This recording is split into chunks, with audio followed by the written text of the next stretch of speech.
도약의 복음 7번째 시간입니다. 은혜는 멈추지 않는다라는 제목으로 하나님 말씀 증거하겠습니다. 지난주에 사울이 회심했습니다. 오늘 두 번째 회심 사건인 최초의 이방인이었던 고넬료가 회심하는 사건을 다루고 있습니다. 고넬료 하면은 이름이 이상해가지고 이게 현실성이 없는데 성경의 번역을 이렇게 번역투로 쓰니까 이렇게 한 건데, 고넬료 이거 영어로 뭡니까? 코넬리우스예요. 코넬리우스. 그럼 확 다가오죠. 영화 배우 이름 같잖아요. 아, 진짜 사람이구나. 성경이 좀 그런 게 많습니다. 삭개오, 뭐야? 사람 이름 뭐 삭개, 제키우스입니다. 오, 그럼 갑자기 다가오죠. 영화 배우 뭐 이렇게 같잖아요. 제키우, 아 사람이구나. 고넬료도 마찬가지. 코넬료? 너무 이상한 고어체 같잖아요. 코넬리우스, 아 그런 사람이 있었다. 이달리아 군대 백부장이었는데 이 사람이 오늘 회심하게 된다 해서 베드로가 고넬료를 만나서 회심하게 되는 최초의 이방인이 회심하는 사건. 근데 고넬료의 회심 전으로 이루어지는 오늘 본문의 핵심이 무엇이냐? 오늘 주제는 은혜인데, 은혜가 어디로 흐르게 되느냐, 그것을 보여주고 있습니다. 우리의 삶에 나도 모르게 우리 하나님의 은혜를 따라서 여기까지 왔습니다. 근데 나도 모르게 이 은혜가 멈춰 있고 고여 있을 수밖에 없다는 것입니다. 그래서 하나님께서 이 은혜를 계속해서 흐르게 하신다. 어떻게 하면 내 삶의 전 영역에 더 많은 곳에 하나님께서 주신 은혜가 흐르게 만들 수 있을지 살피는 시간 갖도록 하겠습니다. 세 가지로 나눠서 살피겠습니다. 첫째로 살필 것은 은혜의 고임입니다. 고넬료라는 사람이 오늘 회심하기 전에 9장에 보면 베드로를 통해서 이미 흘러가고 있었던 은혜가 있었다 이야기하고 있습니다.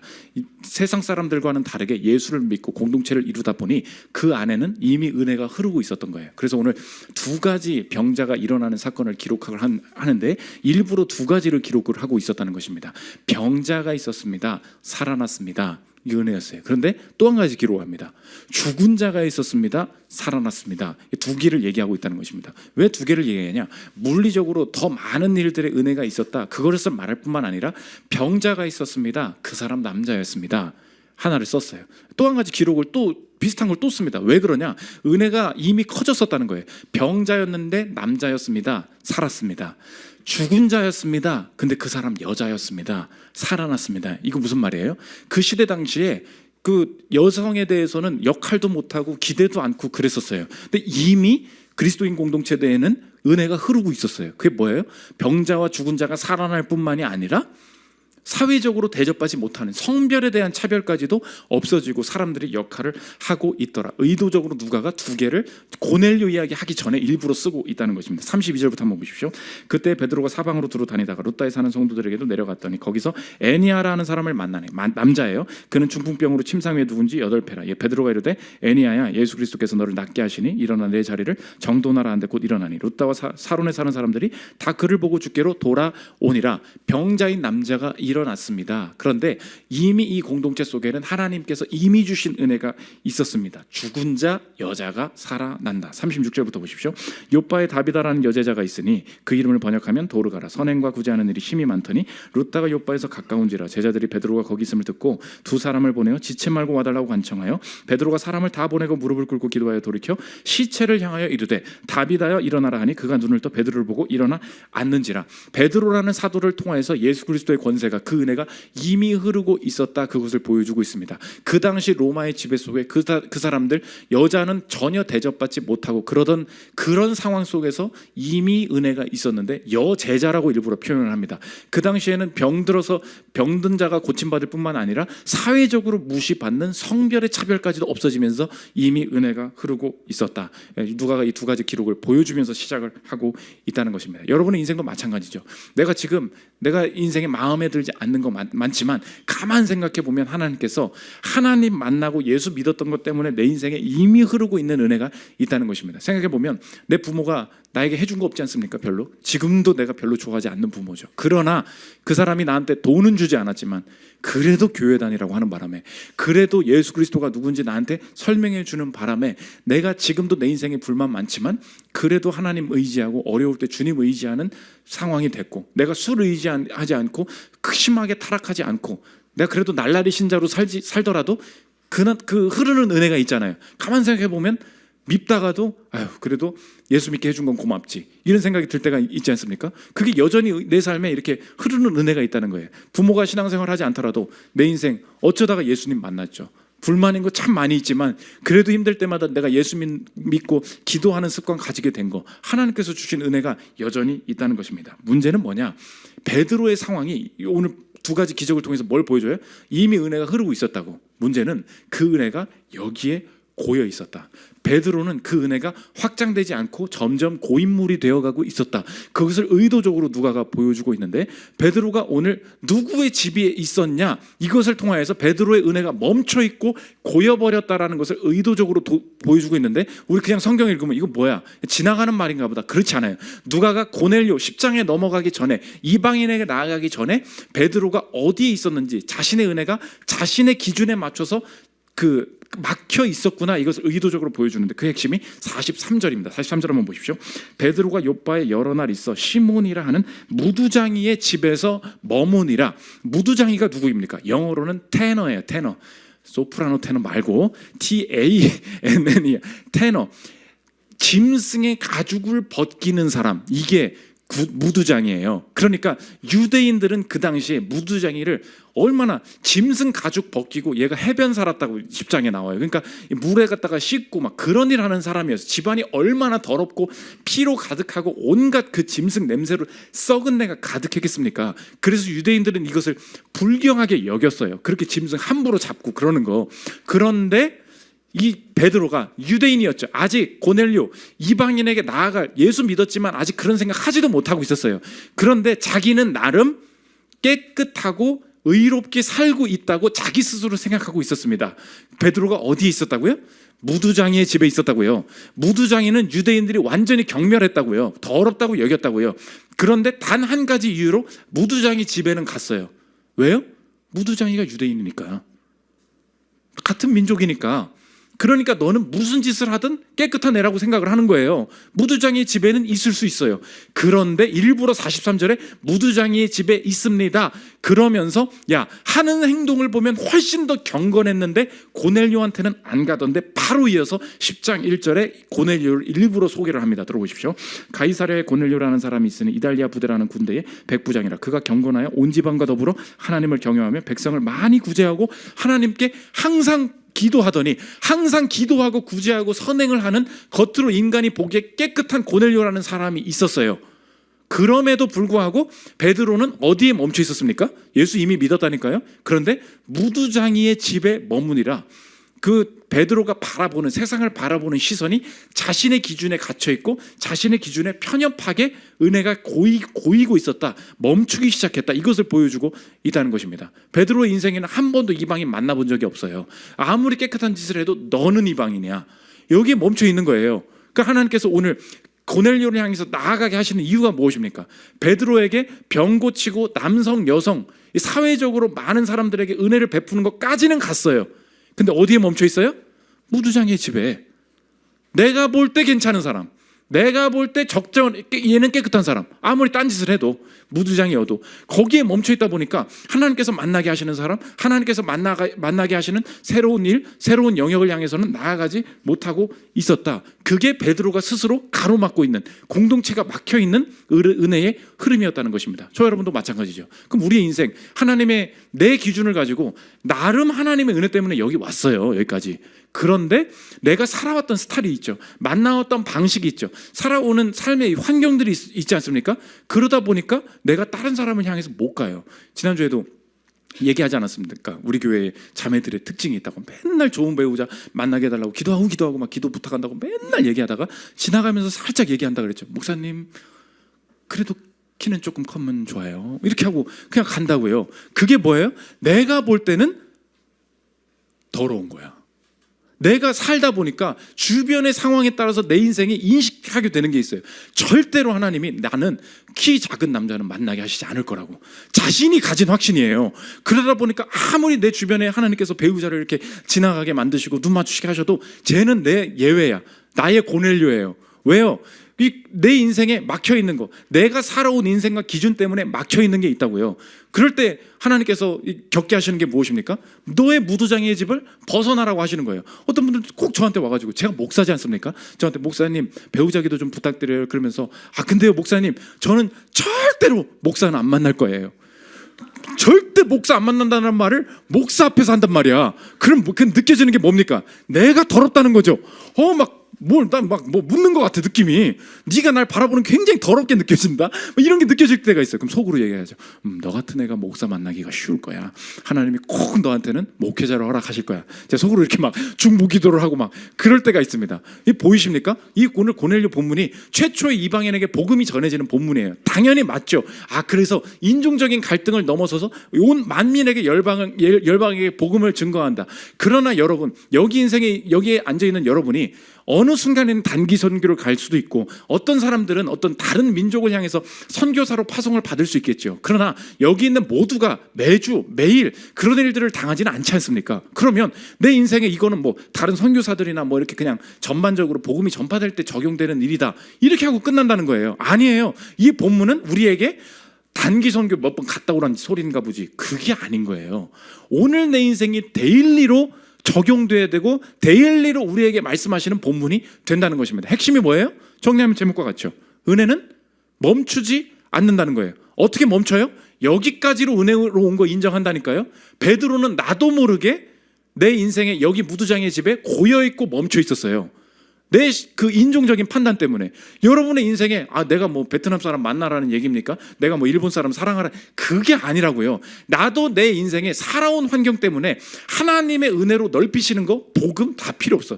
내 인생에 살아왔던 스타일 때문에 도저히 여기까지는 아니야. 하나님께서 이건 아니야. 난 안 해본 거야. 막혀 있는 게 있다고요. 근데 하나님께서 일부러 고넬료를 향해 나아가게 하신다. 그래야 내 인생에 은혜가 터져나오고 더 넓어질 수 있다는 것입니다. 그 은혜가 고넬료에게까지 흐른다, 이방인에게까지 흐른다. 우리에게 그러면 어떻게 적용할 수 있겠습니까? 이렇게 말하면 돼요. 내 인생에 나는 만족스럽지 못하다라고 생각되는 환경이 있어요. 거기로 하나님이 나를 이끄실 수 있다는 거예요. 그게 은혜라는 거예요. 뭐라고요? 내 인생에 나는 분명히 내가 이 키는 안 된다니까. 네 외모로는 안 된다니까. 내가 만족스럽지 못해. 분명 이거는 좀 처지고 아닌 것 같고 좀 부족하다고 느껴지는 게 있어요. 근데 하나님께서 보내세요. 거기에 은혜가 있구나. 어떤 사업하시는 분들도요, 여러분 사람마다 내가 더럽다, 부족하다, 저건 아니다라고 생각하는 그 고집이 얼마나 센지 사업하시는 분들 만나보셨습니까? 사업하시는 사람 입장에서는요, 회사원이 더러운 애들이에요. 왠지 아세요? 남의 월급 받아가지고 어떻게 사냐는 거예요. 자기 인생의 기준에 가장 높은 건 뭐예요? 하나님이 나를 어디로 보내시고 하나님이 내게 은혜 주신다, 그런 거 아니에요. 내 은혜는 온전히 어디로에서만 와요? 사업을 해야만 은혜가 와요. 그런데 하나님께서 꼭 그런 사람들 처음에 어떻게 몰고 가는지 아세요? 다 사업으로 대출로 엄청 큰 빚 지고 누구 밑에 가가지고 일하게 만드세요. 그때 느껴지는 게 뭐예요? 내 인생, 내 기준을 가지고는 더럽다죠. 부족하다, 만족스럽지 못하다. 근데 하나님이 그거 인정하게 하세요. 왜요? 내 인생이 어디에 고여 있어요? 난 무조건 사업해야 돼. 큰 돈 가지고 움직여야 되는 거야. 여기에만 은혜가 있다고 생각해요. 그 키 큰 사람만 좋아하는 그거랑 완전 마찬가지라니까요. 내 인생의 커리어를 잡는 것도 이거 가지고 어떻게 해. 하나님께서 그렇게 몰아 가신다는 것입니다. 최근의 현상 중에도 이렇게 우리가 결혼이 혼기가 늦어지고 또 결혼을 안 하고 싱글로 사시는 분들이 많지 않습니까? 시대를 그냥 살아가다 보니까 내가 주님과 동행하는 거 그런 게 없어요. 내가 결혼을 하고 그 자녀를 낳는 사람에 비해서 나는 뭐예요? 나는 결혼을 못했어요. 결혼을 했는데 불임이에요. 그럼 어떻게 돼요? 자녀가 있는 사람에 비해서 난 자녀가 없어요. 그럼 내 인생이 다 무엇입니까? 불만족스럽고 내가 뭐가 부족하죠. 그럴 때 느껴지는 게 뭐라고요? 더럽다고. 고넬료는 더러운 애라고. 내 인생도 그렇게 본다고요. 하나님께서 내가 지금 겪게 하는 이 상황을 더럽게 봐요. 그럼 어떻게 해야 돼요? 빨리 결혼해야 돼요. 빨리 애 낳아야 돼요. 그러니까 여기에서 하나님의 은혜가 흐를 수 있는 곳이다, 그렇게 보지 않아요. 근데 하나님 거기에 가게 하세요. 어쩌다 보니까 내가 싱글로 지금 삶을 살아가고 있어요. 어쩌다 보니까 자녀가 없어요. 근데 세상적인 기준에서는 넌 부족하대, 더럽대. 아니라는 거예요. 실제로 샘 올벨이라는 목사님 계십니다. 이분 독신이에요. 근데 애 낳고 막 자녀 많이 낳고 이런 목사님들 주위에서 산 거예요. 완전히 인생을 바라보는 관점이 다르구나. 비행기 타는 예를 듭니다. 비행기 탈 때 애 데리고 타보셨습니까? 요즘 난리 나요. 요즘 하도 그 소음이나 이런 거에 민감한 사람들이 많아가지고 누구한테 한 대 맞을까봐 막 비행기 타자마자 사탕 돌리고 막 미안합니다, 우리 애가 좀 울 수도 있습니다, 양해 부탁드립니다, 막 너무 긴장하면서 비행 자체가 고역이야.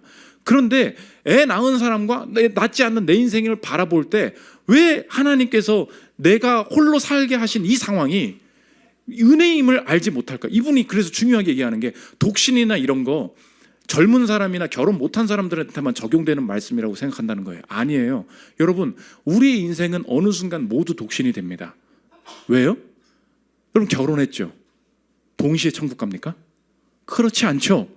젊지 않은 사람도 내 인생의 독신, 홀로 살 때 하나님 앞에 어떻게 내 인생을 꾸려나가야 될지 이거 다 모두의 주제라는 거예요. 근데 내가 배우자가 없으면 무조건 외롭다, 무조건 더럽다, 아니라는 거예요. 그분 얘기입니다. 들어보십시오. 비행기 타는 게 싫지 않아? 친구랑 얘기하는 거예요. 싫긴 왜 싫어? 좋지. 비행기 안에서 많은 일을 할 수 있거든. 비행기 안에 있는 시간은 누구에게도 방해받지 않는 시간이야. 공부하고 사색하기 딱 좋은 시간이지. 근데 딴 사람은 그렇게 안 본다는 거예요. 아, 그렇지. 자꾸만 까먹네. 너는 데리고 다닐 아이가 없지. 이것이 아주 사소한 사례이긴 하지만 그때 나는 그 친구와 내가 일상적인 일도 전혀 다른 관점에서 본다는 것을 깨달았다. 내게 여행, 특히 긴 비행은 많은 일을 할 수 있는 기회다. 그 친구에게 여행은 에너지 넘치는 작은 녀석들을 몇 시간 동안 관리하느라 진땀을 빼야 하는 시간이다. 이 상황을 삶의 여러 부분에 적용해 보면 내 삶이 훨씬 덜 복잡하다는 사실이 분명해진다.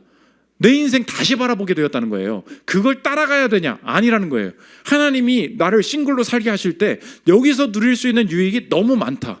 근데 살아온 기준, 주변의 기준으로 보면 뭐예요? 더러운 애죠. 부족한 애죠. 누가 그렇대요?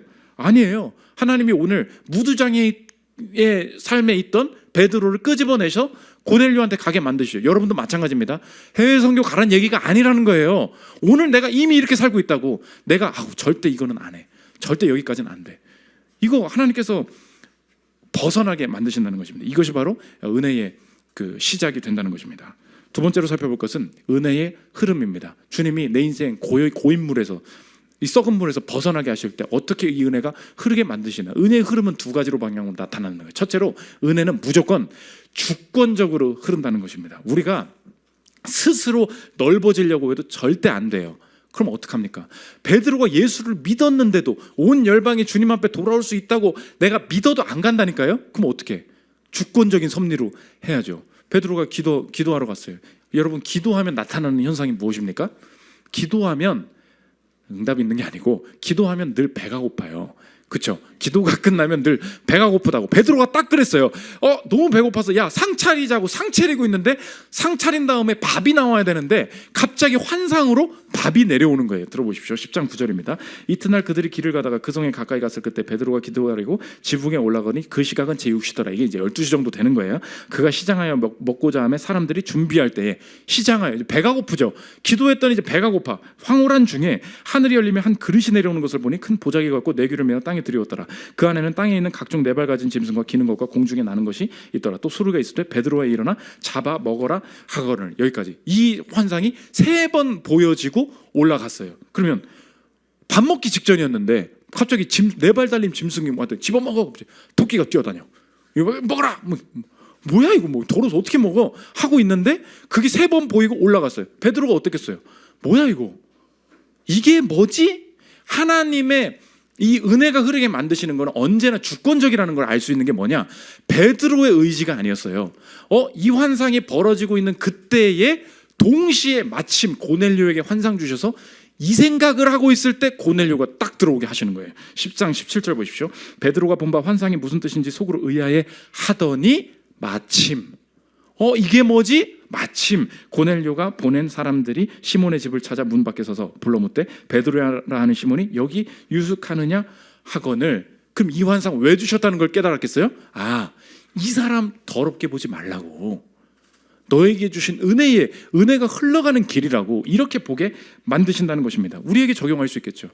여러분의 인생에 하나님의 은혜는 주권적으로 흐르게 된다. 이거 어떻게 적용할 수 있습니까? 여러분의 인생에 불가피한 상황, 원하지 않는 상황 많이 있죠. 그때 우리가 어떻게 합니까? 이 상황을 벗어나야 된다. 이 상황을 빨리 해결해야 된다. 근데 어느 순간에는요, 불가항력적이에요.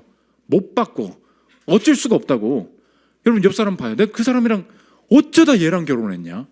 이걸 여기 지금 이거 와서 이거 어떻게 바꾸냐고요. 그냥 살아야지. 자녀를 보십시오. 어떻게 내 속에서 이런 애가 나오지? 그래서 사람들이 얘기하잖아요. 요새 너무 부모들이 자식 잘못 키운 것 때문에 이제 힘들어하니까 그렇지 않다고. 자녀의 책임이 아니라고. 뭐예요? 부모가 자녀를 자녀가 부모 잘 만나는 게 아니라는 거예요.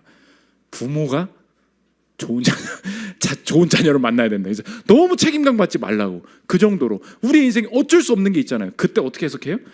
그건 주권적인 은혜가 흐르는 현장이라고. 이렇게 적용할 수 있는 거예요.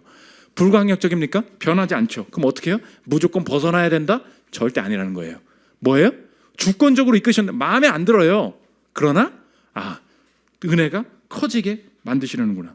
그 믿지 않는 사람도 이거 알거든요. 최근에도 그 가수 양희은 씨가 인터뷰했더라고요. 물어봐요. 가수 되려고 가수 되신 거죠? 뭔 소리야? 난 가수 하기 싫었어. 들어보십시오. 저는 가수가 되고 싶지 않았어요. 너무 웃기죠? 그냥 인생이 이 길로 끌고 왔어요. 나무 그루터기로 가려다 화단 경계석을 들이받은 자전거처럼 언젠가 강화도에서 자전거 타다 몇 미터 아래 밭두렁으로 굴러 떨어질 때도 그 생각을 했어요. 인생이 참 이상한 곳으로 날 끌고 가는구나.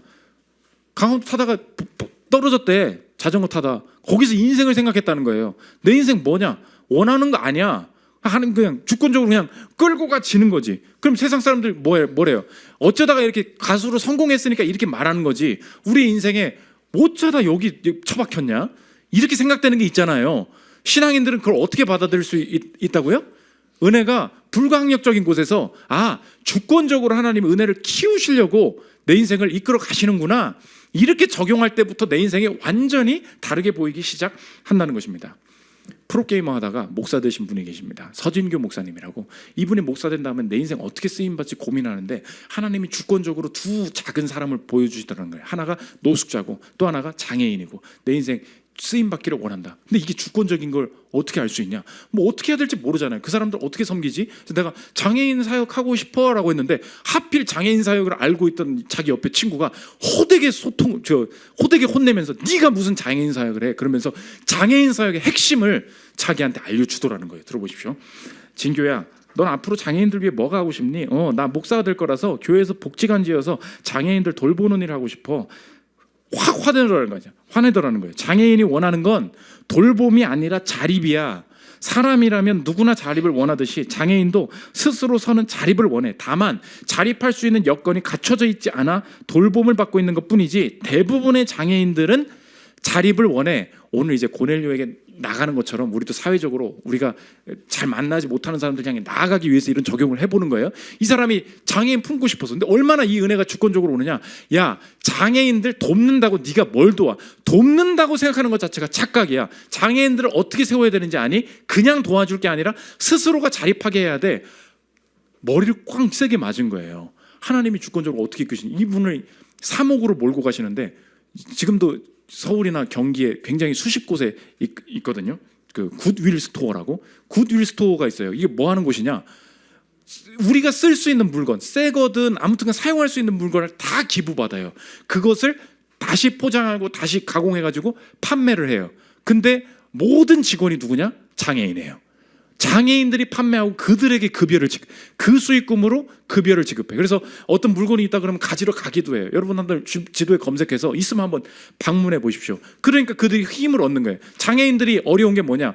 내가 장애가 있다 보니까 학교 나오면 이제 더 이상 집 밖에 나갈 수가 없는 거예요. 왜? 아무도 날 안 불러주니까. 그래서 이분이 하고 있는 게 뭐냐? 1만 장애인 파송운동.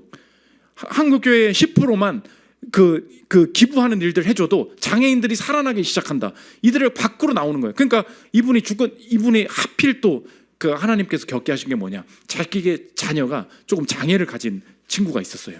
그게 우리 중에 누가 내 인생에 우리 가족 중에 누군가가 장애가 있고 질병이 있고 이런 거 누가 그런 걸 원합니까? 그런데 어느 순간 깨닫게 돼요. 여러분, 내가 원하지 않는 거죠. 근데 어느 순간 이거 주권적이구나. 하나님이 주도적으로 이끌어 가시구나. 이거 느끼게 될 때가 있어요. 알아요. 누가 그걸 원합니까? 누가 그런 상황 원해요? 근데 그걸 이기고 승리하게 되는 게 뭔지 아십니까? 그 상황이 아니에요. 주권적인 하나님의 은혜예요. 이게 하나님의 주권적인 거구나 깨닫잖아요. 그 모든 불행, 모든 안 좋은 것 같은 거 그게 다 은혜로 덮이게 된다는 것입니다. 제 인생도 여기서 개척을 하지 않았습니까? 그럼 김현수 목사님이 저랑 어디 살아야 돼요? 이 주위에 살아야 될 거 아니에요. 저는 봉천동이랑 관련이 없는 사람이라고 분명히 말씀을 드렸죠. 여기에 뭐가 섞이질 않은 사람이에요. 아무것도. 그런데 여기 딱 왔어요. 집을 구하려고 보니까 봉천동이잖아요. 제 눈에 더러워 보인 게 있어요. 뭐가 더러워 보이는지 아십니까? 언덕이 더러워 보여. 언덕에 쓰레기가 있었다는 소리가 아니고, 그럼 설교 처음부터 다시 들어야 돼. 더럽다는 뜻이 그 뜻이 아니라는 거 아시겠죠? 나는 누가 평지에 살고 싶지 않습니까? 여러분, 나도 평지에 살고 싶은 사람이에요.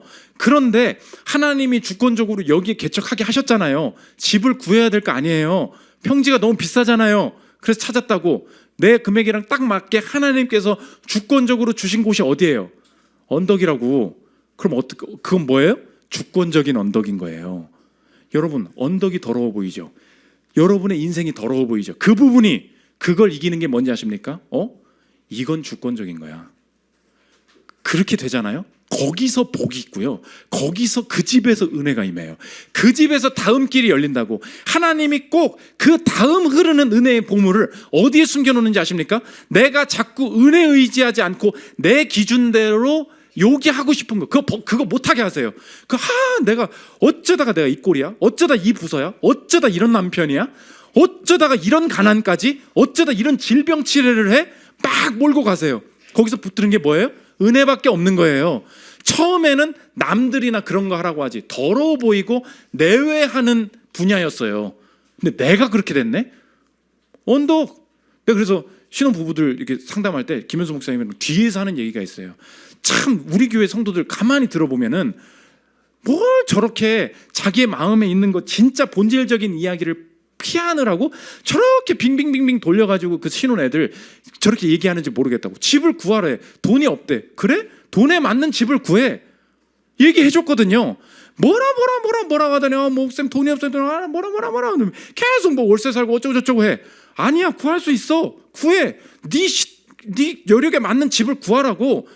결론이 뭔지 아십니까? 빌라는 더럽다예요. 빌라는 더럽다. 그러니까 김현수 다 빌라 살거든요. 왜? 내가 빌라 살기 싫어서 사니? 아니, 빌라 살고 싶어서 저도 아파트 갈 수 있으면 갈라 그랬어요. 돈 모아서 좀 3억이었거든. 조금만 돈 모아서 대출 좀 껴서 가야지. 몇 년 뒤에 가자 보니까 그 3억 아파트가 9억이 됐어. 어쩔 거야? 그럼 어떻게 해요? 야, 이놈의 미친 세상. 하나님, 내가 왜 이 버스를 못하게 하셨습니까? 2년만 더 일찍 결혼해. 아니, 그럴 수 있잖아요.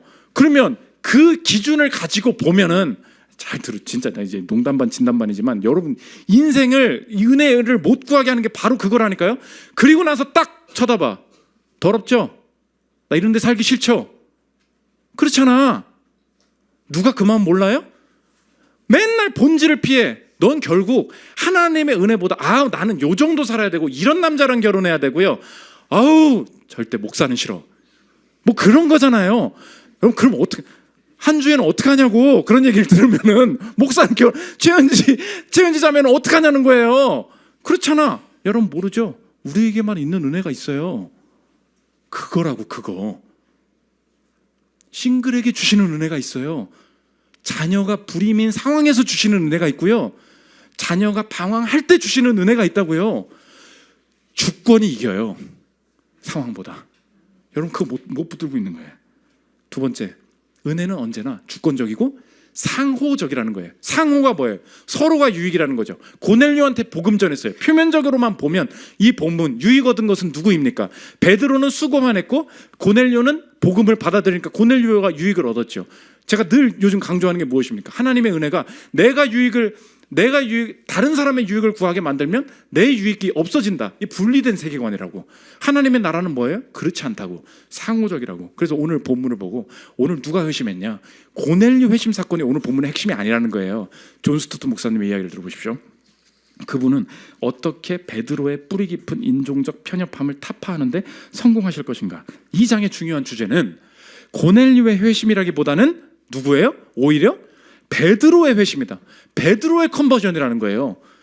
그 베드로, 무두장이 집에 갇혀 있었던 베드로가를 고넬료에게까지 은혜가 흐르게 만드시더라. 이게 베드로의 도약이었어요. 그럼 여러분의 인생에 적용할 수 있죠. 은혜가 상호적이라고 했습니다. 그러면 오늘 내가 스스로 내 삶과 내 가정과 이 형편을 놓고 물어봐야 되는 것은 무엇입니까?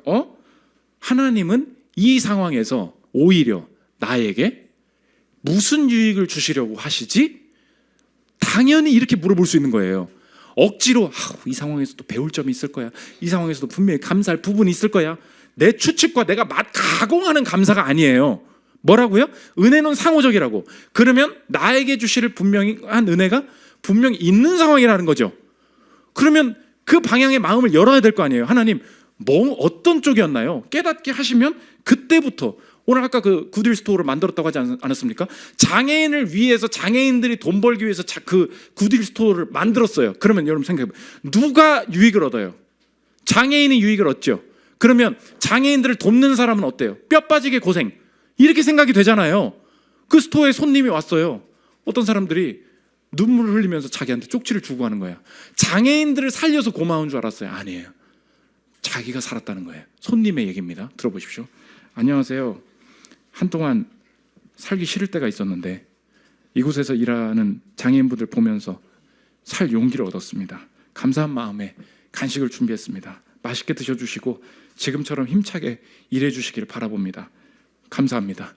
장애인들 도와야 된다고 생각했어요. 걔네들이 은혜를 얻는 거지. 뭐예요? 은혜는 상호적이라고. 내가 산다고요. 그래서 교회에서도 자꾸요, 은혜가 상호적이라는 걸 모르는 분들 있지 않습니까? 교회 오면은 자기 의에 쌓여서 언제나 우월한 위치에서 누군가를 가르쳐주고 누군가를 상담해주고 누군가를 섬겨야 내가 역할을 하고 있다고 생각해. 그런 사람들 가만 보잖아요. 다 되게 열심히 해.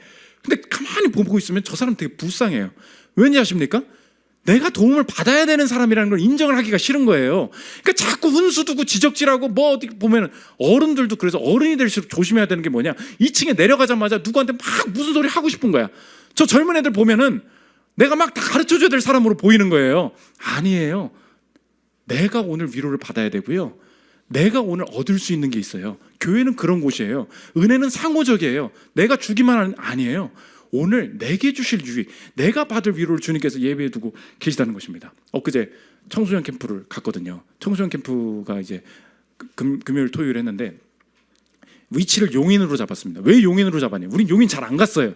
하필 제가 몇 개월 전부터 그 예약이 돼 있던, 일정이 잡혀 있던 그 샘물교회 청년부 수련회를 목금을 가야 돼. 목금 저녁이야. 근데 청소년 캠프는 금토야. 근데 왜 딴 때 잡으면 되는 거 아니냐? 다음 주에 다 계약이래. 그전에는 일본 선교고 시간이 없잖아요. 일단 캠프를 가긴 가야 돼. 근데 하필 몇 개월 전부터 잡았던 청소년 집회가 있어. 그럼 어떡합니까? 제가 운전을 해야 되고 같이 참여를 해줘야 되거든요. 그러니까 목사님이랑 고민하다 어떡하지 하다가 어쩔 수 없지 뭐, 내가 운전해야 되니까. 저희 집회 장소가 용인이었거든요. 거기랑 20분 거리에 펜션을 찾은 거야. 그래서 어쩔 수 없이 거기다 펜션을 잡고 거기를 간 거예요. 내가 데려다 놓고 바로 양복 갈아입고 갔다가 다시 갈아입고 프로그램 하려고.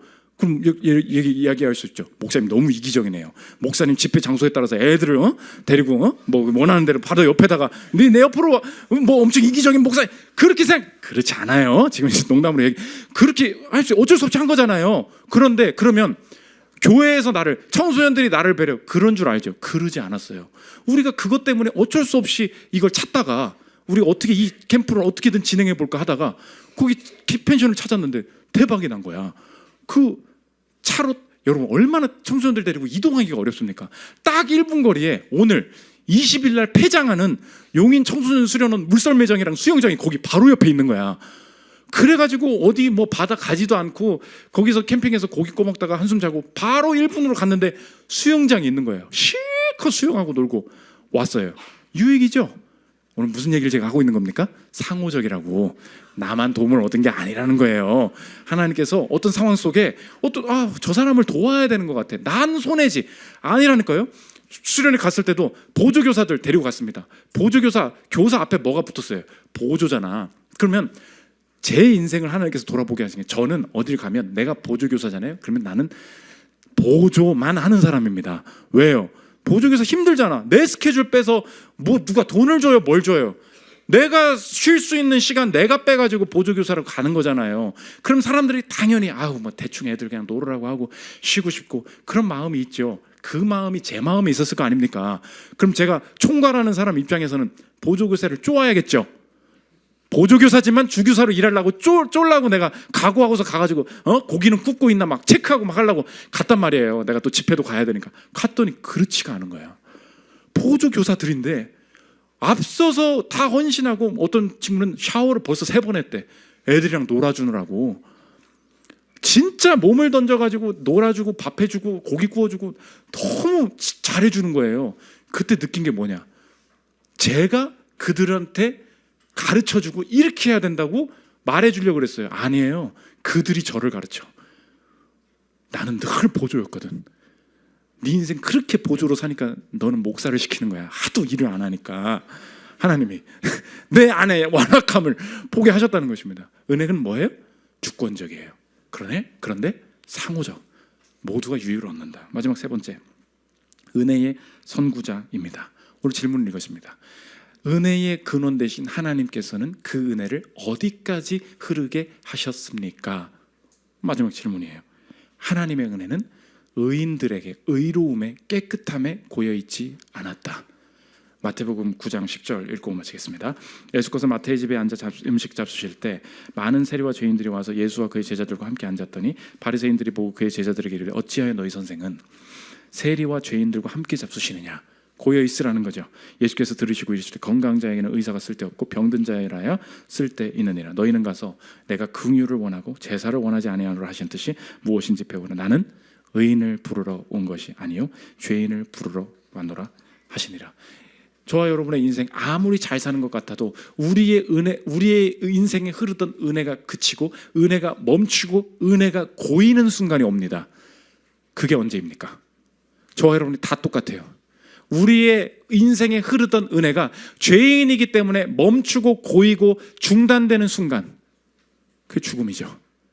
우리의 인생이 아무리 잘 나가고 아무리 잘 되는 것 같아도 우리의 인생은 하나님의 일반 은혜가 그치는 그 순간, 죄인에게는 여기까지, 죄인에게 더 이상 흐를 수 없는 그 은혜의 순간, 죽음에서 모두가 그 은혜가 고일 수밖에 없다는 것입니다. 그런데 우리의 인생에 하나님께서 주시는 은혜가 죽음에서 멈추지 않고 죽음 이후에도 흐를 수 있도록 하나님께서 은혜를 어디까지 흘려 보내주셨는가. 자신의 아들을 이 땅에 오셔서 이 땅에서 우리의 은혜가 멈추는 장소, 죽음에까지 십자가에 자신의 아들을 대신 세우심으로 그가 죽으셔서 은혜가 고여야 되는 죽음에서 은혜가 어디까지 흘러요? 부활과 영생까지 흐르게 만들어 주셨다는 것입니다. 예수를 믿는 자들에게는 이 은혜가 영원까지 흐르는 권세가 있음을 믿으십니까? 그것을 오늘 내가 믿는다면 그 예수 그리스도를 영접한 자에게는 죽음 이후에 은혜가 흐를 뿐만 아니라 오늘의 인생도 완전히 이제 다시 해석하게 되겠는 거야. 아, 주님, 완전히 은혜가 고여야 되는 죽음에서 그리스도께서 죽으심으로 내 인생에 영생을 주셨다면 남들이 바라보는 것처럼 내 인생을 바라보지 않기를 원합니다. 나도 살다 보니까 예수 믿는다고 말은 하지만 저기서 어떻게 살아? 이런 집에서 어떻게 살아? 야, 이 돈 받고 어떻게 살아? 그 자녀 키우기 힘들겠다. 이런 얘기를 듣다 보니까 막 이거 싫고 막 하기 싫고 빨리 벗어나고 싶고 이런 식으로만 내 인생을 바라봤었습니다. 그러나 내게 주신 것이 심판이나 저주가 아니요, 내게 내 인생에 흐르는 은혜를 넓히시려고 내 인생에 허락하신 것이라면 그것이 주권적임을 알고 내 눈에 더럽게 보이는 그 상황들, 주권적인 은혜가 흐르고 있는 상황으로 보기를 원합니다. 내가 남들을 위해서 헌신하는 것 같지만 이 모든 상황들, 그를 섬기고 그를 간병하고 그를 가르치고 그들을 케어하는 그 일이 오히려 베드로의 회심, 나를 넓게 만드시는 그 은혜가 상호적으로 흐르는 역사로 보기를 원합니다. 주여, 여기서 은혜 고이지 않고 우리의 자녀, 우리의 집안, 내 인생의 은혜가 계속해서 흐르게 하옵소서. 이 거룩하고 담대한 고백이 있는 저와 여러분들 되시기를 기도합니다. 우리 찬양하고 기도하는 시간 들어가겠습니다.